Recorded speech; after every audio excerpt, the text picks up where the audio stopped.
भाई बजरंग दल इस देश का क्या है? सुप्रीम कोर्ट है, हाई कोर्ट है बजरंग दल, या कोई डीएम है, एसडीएम है, कलेक्टर है, क्या चीज है? ये खामखा है कि संगठन के लोग भाईचारा बिगाड़ने का काम कर रहे हैं। सरकार के द्वारा ये यूजीसी दिया हुआ क्यों पेट में दर्द हो गया? तो इसका मतलब इनके अंदर मानसिकता आज भी वही है जो पुराने टाइम से थी। नहीं, हिंदुओं की कहाँ बांट लेके आई है भाई? वो तो दलितों के लिए, पिछड़ों के लिए, जो उनके साथ कहीं अगर समस्या आ रही है उसके लिए आई है। उसे पूरा समझा कहाँ है भाई? हिंदू हिंदू भाई भाई पे तो हमने थोड़ी सड़क पाए हैं। अपना आप को हमें अभी तक नारा देते थे कि जो हिंदू हिंदू भाई भाई वही तो सड़क पे उतरे, बांटने का काम तो उन्होंने किया, हमने तो जोड़ने का काम किया। जिस दिन से देश के अंदर भाई भीम आर्मी आजाद समाज बनी है, ऐसे मानसिक लोगों का दिमाग ठीक करने के लिए बनी हुई है आजाद समाज पार्टी भीम आर्मी। और जो हमें जूते पता के नीचे रखना चाहते हैं, हम जबरदस्ती जूते उनके सिर पे बैठने का काम करेंगे। 10% इंडियन जनरल कास्ट को मिल जाता है। किसी दलित भाई ने विरोध किया, किसी मुस्लिम भाई ने विरोध किया, किसी पिछड़े समाज ने विरोध किया, क्योंकि ये भाईचारा नहीं बनाना चाहते। आरएसएस हो, बजरंग दल हो, भारतीय जनता पार्टी हो, 2027 में हमने उत्तर प्रदेश से आह्वान कर दिया है माननीय चंद्रशेखर के आजाद जी के रूप में। 2027 में योगी जी जिस मठ से आते थे, दलित पिछड़ा मुस्लिम मिलकर उन्हें उसी मठ में पहुंचाने का काम 2027 में कर देंगे। आज हम जंतर मंतर पर मौजूद हैं और सोचिए एसटी यूजीसी बिल को लेकर जिस तरीके से सुप्रीम कोर्ट ने स्टे लगाया, उसके बाद महाआंदोलन के लिए आज़ाद समाज पार्टी ने कॉल किया था। चंद्रशेखर आज़ाद का पीछे भाषण चल रहा है और उनके समर्थक भी हैं जो आज देश की राजधानी दिल्ली के जंतर मंतर पर आ रहे हैं। उन्हीं से जानेंगे कि आखिर सड़क पर आने की क्या ज़रूरत पड़ गई। क्या कहेंगे सर, यहाँ पर आने की क्या ज़रूरत पड़ गई? मैं पहले अपना परिचय दे देता हूँ। मेरा नाम संजीव पाल है। मैं आजाद समाज पार्टी की भीम आर्मी का प्रदेश संगठन मंत्री हूँ और मैं खुद पिछड़ी जाति से, कटरिया जाति से आता हूँ। हाँ। और भाई चंद्रशेखर आजाद जी के आह्वान पर आज हम यहाँ यूजीसी के उसमें आज हम प्रोटेस्ट के लिए हम जंतर मंतर पर आए। अगर आज इस देश के अंदर एक ही कोई आवाज नेता उठा रहे तो वो चंद्रशेखर आजाद जी उठा रहे। ये तो बाकी जितनी भी पार्टियां सबके मुंह में दही जमने का काम हो रहा है, क्योंकि यूजीसी जो गाइडलाइन आई है वो हिंदुओं को बांटने की गाइडलाइन है। नहीं, हिंदुओं की कहाँ बांट लेके आई है भाई? वो तो दलितों के लिए, पिछड़ों के लिए, जो उनके साथ कहीं अगर समस्या आ रही है उसके लिए आई है। उसे पूरा समझा कहाँ है भाई? हिंदू हिंदू भाई भाई पे तो हमने थोड़ी सड़क पाए हैं भाई। ये तो दूसरे जो अपना आप को हमें अभी तक नारा देते थे कि जो हिंदू हिंदू भाई भाई वही तो सड़क पे उतरे, बांटने का काम तो उन्होंने किया, हमने तो जोड़ने का काम किया है। चाहे मान्यवर बाबा साहब के सामने उसमें हमने जोड़ने का काम किया है। जब संविधान बनाया तो उसमें सबको समानता का अधिकार दिया। चाहे बाद में मान्यवर काशीराम साहब ने सबको जोड़ने का काम किया, और आज माननीय चंद्रशेखर आजाद जी सभी को जोड़ने का काम कर रहे हैं। अगर यूजीसी बिल की गाइडलाइंस उन लोगों को मैं कहना चाहता हूँ, मैं अपने उन्हें सर्व समाज के भाइयों को सभी को कह देना चाहता हूँ कि पहले उसके बारे में जानिए, पहले उसके बारे में समझिए, उसके बाद में आपको हमारे खिलाफ जाना था। अभी आपको क्या सरकार ने कुछ दिया थोड़ी? अभी तो गाइडलाइंस उन्होंने अभी, और किसी भारतीय जनता पार्टी, आपको लगता है कि अभी भी कॉलेज यूनिवर्सिटी में जातिवाद होता है? हाँ बिल्कुल होता है। लगता नहीं है तो हर जगह विभागों के अंदर है। आप विभागों के अंदर ही है आपको। और मैं बता दूं, मुझे ज्यादा नहीं कहनी चाहिए, अभी परसों की एचडीएफसी बैंक की एक बहन की वीडियो वायरल हो रही है, उसमें खुद वो अपनी जाति को सर्वप्रिय बता रही हो। वो तो ब्राह्मण और राजपूत की लड़ाई है। नहीं, यही तो टोन है, यही तो जातिवाद की झलकती है।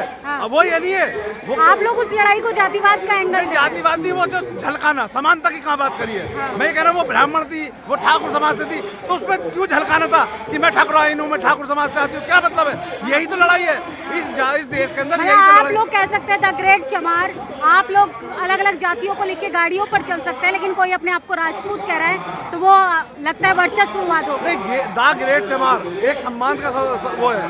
उसमें जो है हमारे गुरु रविदास जो आते हैं, हमारे गुरु रविदास जी संत कबीर, जो उन्होंने समानता के लिए बात करी है, बेगमपुरे का राज की बात करी है।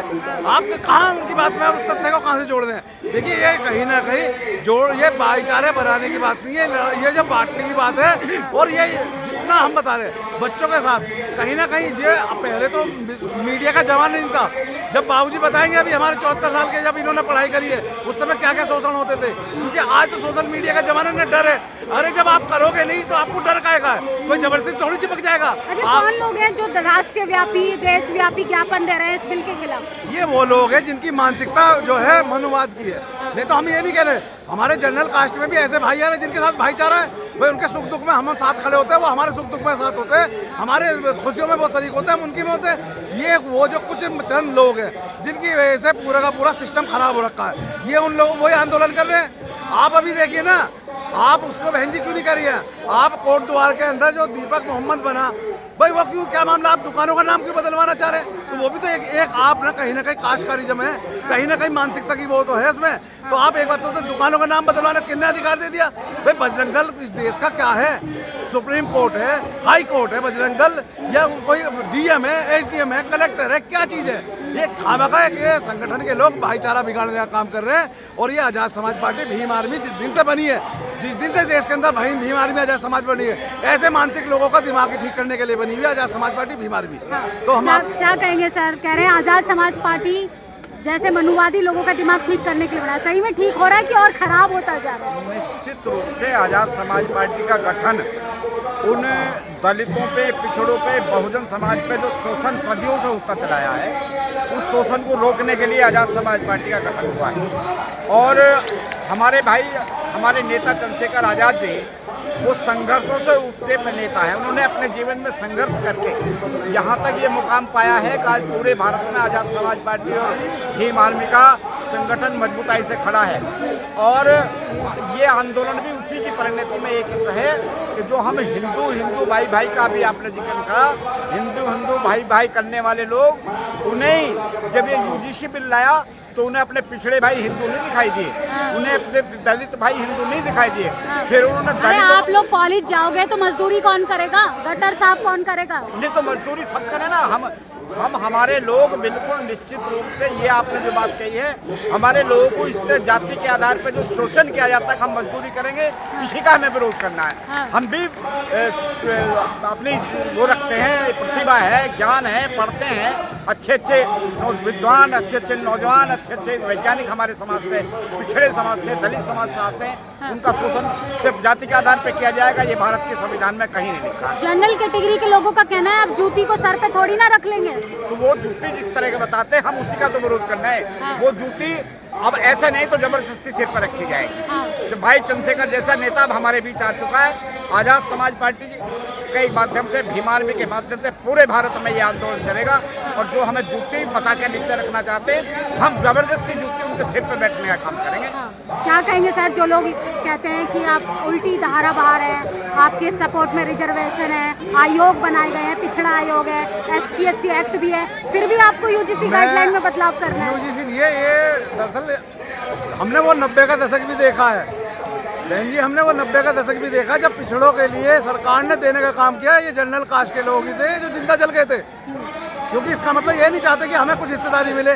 आप एक बात बताइए, इस देश के अंदर EWS 10% इन्हें जनरल कास्ट को मिल जाता है। किसी दलित भाई ने विरोध किया, किसी मुस्लिम भाई ने विरोध किया, किसी पिछड़े समाज ने विरोध किया, क्योंकि हम समानता को लोग मानने वाले हैं। उनके अंदर भी जो जनरल कास्ट में कमजोर लोग हैं उन्हें EWS मिला, किसी ने भी एक भी जने ने अगर विरोध किया हो तो इन्हें आज हमारा सरकार के द्वारा ये यूजीसी दिया हुआ क्यों पेट में दर्द हो गया? तो इसका मतलब इनके मानसिकता आज भी वही है जो पुराने टाइम से थी। हम उन मानसिकता का ही विरोध कर रहे हैं, क्योंकि ये भाईचारा नहीं बनाना चाहते।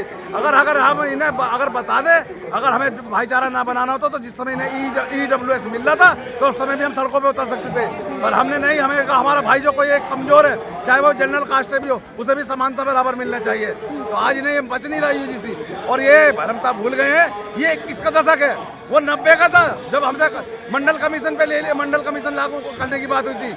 पर अब ये 21 का दशक है और ये नई क्रांति है, भीम आर्मी की नई क्रांति है। अब यहाँ कोई भी नहीं रुक पाएगा, चाहे कोई सा भी RSS हो, बजरंग दल हो, भारतीय जनता पार्टी हो। 2027 में हमने उत्तर प्रदेश से आह्वान कर दिया है माननीय चंद्रशेखर के आजाद जी के रूप में। 2027 में योगी जी जिस मठ चाहते थे, दलित पिछड़ा मुस्लिम मिलके उन्हें उसी मठ में पहुंचाने का काम 2027 में कर देगा। यूजीसी गाइडलाइन से वही लोग घबराए हुए हैं जिनके जहन में, जिनके मन में, जिनके एक्टिविटी में जातिवाद का खिला है। असल में जातिवाद पर बात करना, जातिवाद नहीं। जिन तमाम लोगों को लगता है कि हम जातिवाद नहीं मानते, उनकी भी एक जाति। आप लोगों की क्या प्रतिक्रिया है? अपनी राय जरूर दीजिएगा। शुक्रिया। दस्तक की आपसे गुजारिश है कि अगर इसको बचाना चाहते हैं तो नेशनल दस्तक को सब्सक्राइब करने के लिए रेड कलर के सब्सक्राइब बटन को दबाएं, फिर बेल आइकन की घंटी दबाएं। नेशनल दस्तक को बचाने के लिए बहुत जरूरी है कि हर खबर को शेयर करें, लाइक करें, कमेंट जरूर करें।